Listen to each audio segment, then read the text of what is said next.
இவங்கெல்லாம் யார்? சின்ன குழந்தைய கூட தெரியும் இவங்கெல்லாம் ஏலியன்ஸ்.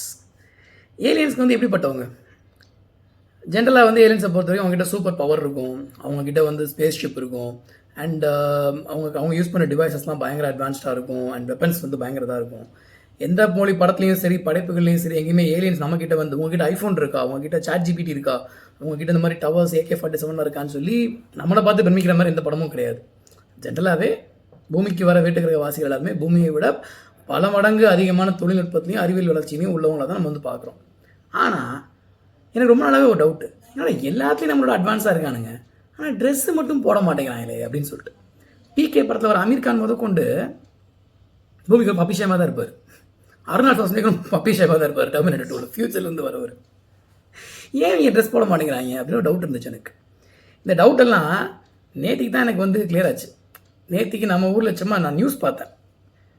அந்த நியூஸை பார்த்தது பார்த்தா எனக்கு இந்த டவுட் எனக்கு கிளியர் ஆச்சு. என்ன நியூஸ்னால், நம்ம ஆந்திரா சூப்பர் ஸ்டார் இருக்கார் இல்லையா, மெகா ஸ்டார் சிரஞ்சீவி, அவர் வந்து நேற்று ஒரு கேஸ் போட்டிருக்காரு. என்ன அப்படின்னா, அவரை டீப் ஃபேக் மூலமாக ஆபாசமாக சித்தரித்து சில ஆபாச வலைத்தளங்களில் கொஞ்சம் அசிங்கமான வீடியோஸில் அவர் இன்வால்வ் இருக்கிற மாதிரி ஃபேக் வீடியோஸ் போட்டிருக்காங்க. அவங்க கண்டுபிடிச்சி தண்டனை எடுங்க, அந்த வீடியோஸ் நீக்குங்கன்னு சொல்லி அவர் கோர்ட்டில் கேஸ் ஃபைல் பண்ணியிருக்காரு. அதே நாளில் இன்னொரு நியூஸும் பார்த்தேன். ஒரு சின்ன பையன் 20 வயசு இருக்கும். அந்த பையனுடைய கூட பிறந்த சகோதரிகளை வந்து டீப் ஃபேக் மூலமாக ஆபாசமாக சித்தரித்து சில வீடியோக்கள் பதிவேற்றி அதை இன்டிமிடேட் பண்ணி பணம் வசூலிக்க ட்ரை பண்ணி அந்த பையன் தற்கொலை பண்ணி செத்து போயிட்டான். இன்னும் கொஞ்சம் நாளைக்கு முன்னால் இதை விட மோசமான சில பல செய்திகள் கேள்விப்பட்டேன். அதாவது பெண்கள் குளிக்கிற மாதிரி வீடியோஸ், அந்த மாதிரி வீடியோஸ் டீப் ஃபேக் மூலமாக க்ரியேட் பண்ணி ஆப்ஸில் விற்கிறாங்க, தட்டி கேட்டால் பணம் வசூலிக்கிறாங்க அப்படின்னு சொல்லிட்டு.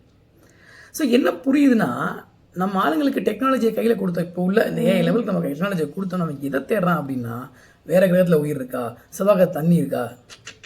நம்ம தேடுறது சோழிக்கே பீச்சைக்காக தான். பெட்ரூம்குள்ளே என்ன இருக்குது, பாத்ரூம்குள்ளே என்ன இருக்குது, முக்கியமாக ட்ரெஸ்ஸுக்குள்ளே என்ன இருக்குது, அதுதான் நம்ம அதிகமாக தேடிட்டே இருக்கோம். அதுதான் பயங்கரமான பேஷன் ஃப்ளார் இருக்குது நமக்கு ஆக்சுவலி. ஸோ அதான் நினச்சேன், ஏலியன்ஸ் எல்லாம் கடந்து வந்திருப்பாங்க, அவங்க அந்த ஏஐலாம் கடந்து தானே இந்த அளவுக்கு டெக்னாலஜி போயிருப்பானுங்க.